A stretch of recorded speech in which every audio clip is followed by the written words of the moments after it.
when you're lifting weights, you're doing explosive movements. You're not necessarily in a flow. It's very explosive. It's very tense. It's hold. What yoga teaches you is like when to relax a certain muscle and to contract another. Yeah. And it combines that with flexibility practices. These poses can build strength and flexibility in like longer ranges of your body. So you can have a stretched position, but also be working the strength in a position you wouldn't normally expect to.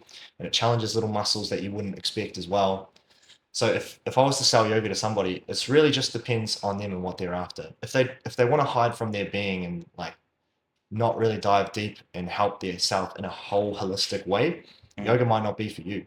It could still get benefit out of it, but you're better off just doing some flexibility routine in the gym. Yeah. But if you really want to dive into the practice and start to figure out the body in different ways, as well as figure out tools that you can use on the mind, which is perhaps more useful than just working the body, and yoga is perfect for you. And I always say, like, athletes are a really good example of people who I think should do yoga. People would say maybe it's because the breath and the flexibility benefits, and it's like yes.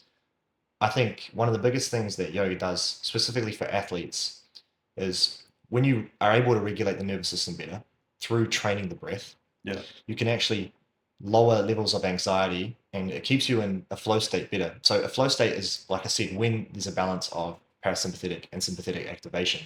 So for athletes, when their anxiety is too high or when they're overexerting themselves too much, their performance starts to drop.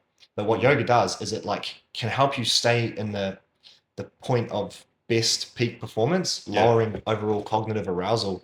So it keeps that peak performance for a little longer rather than it coming up and then getting too stressed and then performance dropping. It can come up and it can stay more performance and then it'll drop off eventually. But if you can channel using the breath, channel the body better and balance the nervous system, you Mm. can keep this flow state for longer. And my experience with that would be when I was practicing jujitsu, I'd go and I'd do breath work before I hopped into class, and I'd do a class where I didn't do the breath work, and I'd come in. And when I hadn't done the breath work, I'd carry everything from my day into the practice room, and it would show up as like the cardio wouldn't last as long because maybe I was more emotionally affected by the day, so I was slightly more agitated. I'd exert more energy than I needed to at certain points because of my emotional connection to the day and to what I'm doing. So if I Mm. used this breath work before I went into the practice, before I started training, it would take away whatever the day had brought before me and it would bring me in there as almost a new person with a balanced nervous system to just go in there and perform better, as Yeah. well as the benefit of warming up the lungs essentially. Mm. So it's really good. If I wanted to sell you on yoga, it's like if you're an athlete, I think it's necessary. I think it's something you should definitely do. If you're an everyday person, if you're a desk worker, like a knowledge worker, and you're sitting down all the time, yoga is definitely going to help your hips. It's going to help your body feel better. Full Yeah. stop. It does. It's proven. I've got lots of clients who get positive benefits from it because they sit at a desk all the time and they're able to move, and it can be quite a gentle way of moving too, which can be better than say a gym workout for some people. Which a little bit harder on the joints usually, especially if you don't know what you're doing. So being in the yoga class and being guided by someone can be really good if you're a beginner and you're just looking to start. Mm. Beautiful, because then you've got guidance and it's a very gradual way of introducing your body to movement.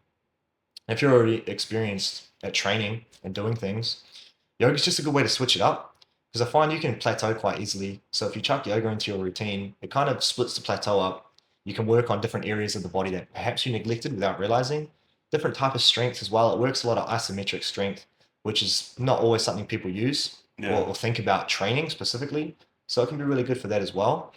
If your goal is specifically hypertrophy, supplementing yoga in 2 times a week, maybe 3 times a week, it'll help with your recovery for the same reason of balancing the nervous system. So if you never go into a parasympathetic state, you usually do when you sleep, right? At nighttime, maybe when you're watching TV, you go into that parasympathetic state a little bit, but you're still getting your arousal to go up and down. So your Mm. body is still going to get, say you're watching a movie and it's exciting, it's an action movie. You're not actually allowing the nervous system to fully relax because you're riding the wave of whatever this movie is dictating Mm. to you, whatever emotions they're trying to get across to you. Yeah. Whereas if you use the practice of yoga, like before you go to bed, so you've already done your hypertrophy workout, that night you do a gentle yoga practice that focuses heavily on breathing and calming you down. This parasympathetic activation will kick your recovery off faster. So it'll put you into that state of recovery early. And it has a benefit of relaxing you before you go to sleep, meaning you're more likely to go to sleep faster and stay in sleep a little bit longer. Mm. It's just really good for helping you go to sleep in that sense as well. So I think for everyone, there's a benefit to doing yoga, Yeah. but just at different levels and different types of yoga, depending on what your goals are and what you need to practice, Okay. essentially. So it depends a lot. But I think the practice on itself, like at a base level, 100% everyone can get benefit from it.